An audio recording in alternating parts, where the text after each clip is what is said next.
Hi, I'm Laurie Radke, President and CEO of the Greater Green Bay Chamber. Thank you for joining me today for another community conversation. I'm really excited today. I get to sit down with Mark Skogen, President and CEO of Festival Foods. It'll be a great opportunity for us to chat about his leadership, about his grocery store, and about his other investments in the Greater Green Bay area. So sit back, relax, and enjoy my conversation with Mark. Thank you again for joining us for another community conversation. It's my pleasure to have Mark Skogen here. Mark, thank you so much for your time today. Really appreciate it. You bet. Great to be here. Yeah, and what a beautiful day, right? Summer has finally come, so we're really excited to be here and be outside and visiting with Mark. So, Mark, I just wanted to ask you, how long have you lived in Green Bay? I first moved to Green Bay in 1995, so it's been quite a while now, and I pretty much knew once I was here that this was going to be home. Having grown up on the other side of the state, I just enjoyed my time here very quickly. And so what was it about Green Bay that made you stick? I mean, we're so happy that you made that choice, but you could have moved here and moved anywhere you wanted, but you chose this as home. I think it's because of the size of Green Bay. I've heard it said a lot of times it's big, but it's not too big. It's easy to get around. You go to so many different cities and places, and I say to myself, oh my gosh, I couldn't handle this difficulty in moving about the city, and the friendliness of the people here is so outstanding that it's just comfortable. Well, that's awesome to hear. That's what we want to hear. When I think about Festival Foods, and I'm sure everyone else listening too, we think about the grocery store, but there's so much more than that. I know not only you personally, but from your organization, really give back a lot to the community. Could you share a little bit why that's so important to you? Sure. Community involvement is one of our 5 values in our company, and so I've only grown up knowing that that's the right thing to do. It feels good to give back in a community. We sell groceries, and nobody really feels like, wow, that's an amazing thing that we do. So when you can, get people the food that they need in a safe fashion, and then also be able to give back in the community and make a difference, make it a better place to live, work, and play. It just feels good for not only our leadership staff, but everybody working in our company enjoys that. Well, you definitely are making a difference, and so I really appreciate that. I'm sure everyone listening appreciates it as well. Could you talk a little bit about the other investments you have besides the grocery stores? Sure. Well, today we're at the ballpark, Capital Credit Union Park. It's beautiful. It's a beautiful park. I was here when the previous owners of the team kicked this thing off, and I thought, wow, how are they going to make this into a stadium? And it was kind of an industrial building, and that's still in place here, but to put a park here, and it's just a great place for family to hang out and watch some baseball and enjoy our great summer weather. And you're passionate about baseball, right? Yes, I grew up playing baseball. I'm a huge St. Louis Cardinals fan, go there quite a bit, and it's just a fun sport for me to watch, and it was once upon a time to play. Wonderful. And what about your Epic Center? Can you talk a little bit about your vision for that? Sure. Epic was an idea that we had for many years. Myself and a few of our friends, we would tour the country, seeing bands in different places, and we had the advantage of seeing what was good at those places and what wasn't so good. And so when we had the opportunity to finally put one together here, we had all the good ideas, we felt, and so we're very proud of it. And it's a 2,000 capacity venue, so it's not a big auditorium. That draws a different kind of band and performance. So it's been a lot of fun to do it, especially since about 3 years into looking to put a facility in, I gave up. It was just, we were hitting roadblocks all over the place, and it finally came together. Well, and I had the privilege of attending an event there, and just the whole decor and everything is unique. There's nothing else like it in Greater Green Bay. So I think you were able to do what you set out to do, and it's one of a kind for sure. Let's switch a little bit and talk about business. Could you talk a little bit about your path and how you got here as president and CEO? Sure. 1946 is when my grandpa started about a 2,000 square foot store in Onalaska, Wisconsin. My dad grew it a little bit, maybe 5 stores by the time I was in high school, and we were called Skogen's IGA back then.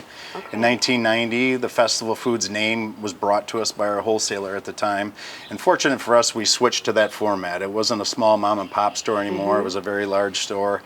And one might think that it's the same, you could run, if you can run a small store, you can run a big store. That's not true. There's different things and ways to merchandise and buy and things. And fortunate for us, we had good people that made that work out, and we just grew that concept, and we love it. And So it's Well, been a good ride. We love it too. We love it too.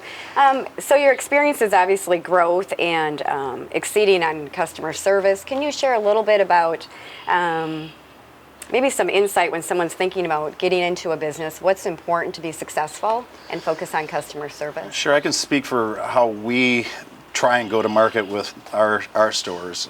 Again, we sell a commodity, so you can get that can of beans anywhere. And so what are we going to do to be different? And we put our attention behind the people that are going to work with us, finding the best people who are going to be engaged and really try and make a good guest experience inside the store. In this day and age, you can buy groceries online, you can get them a lot of different ways. So we have to create an atmosphere in the store that says, I want to go there because I'm going to get this interaction, or they've got this quality product in an area that I might not get somewhere else. So just trying to be unique in a niche. And there's so many different ways to do grocery, and others do it a different way and they're successful. But trying to find something you can be different and really best at, I think, is a wise idea. Could we anticipate more growth?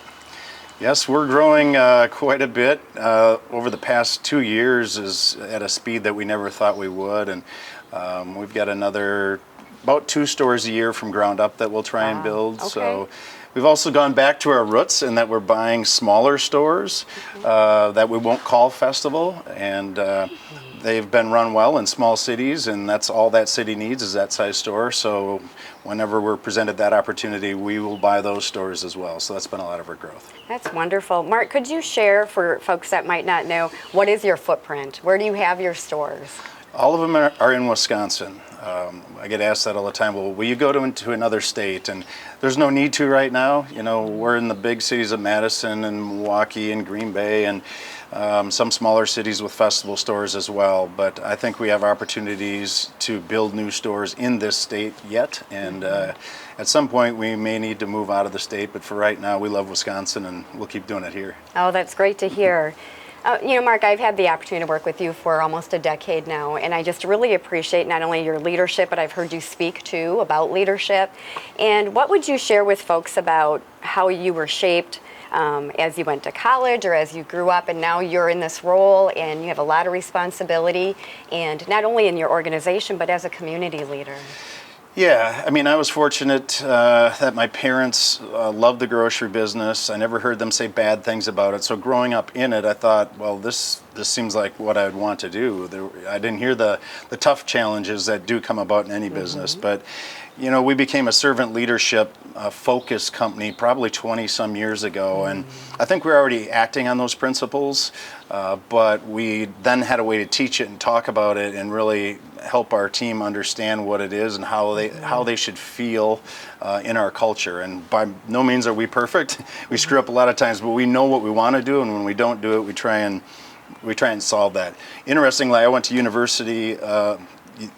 Viterbo University, it was Viterbo College back when I was there, and they now have a degree in servant leadership, and they did not when I was there. And knowing what I know now, I think it's just something that is not only good for your career, but it's good for your family, your friends, and how you want to interact and really treat people.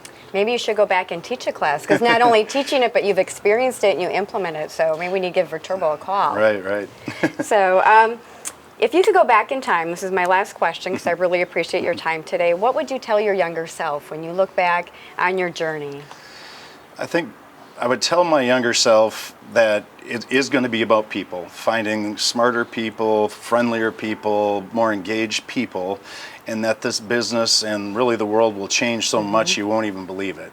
Those things are all evident to us today, that good people are important and that the world is changing fast, but our industry, in the last 3 to 5 years has really changed direction, and I just know that anything's possible when you have great people working around you. That's awesome, Mark. It's all about the people. So thank you again for joining us on our community conversations, and have a great day.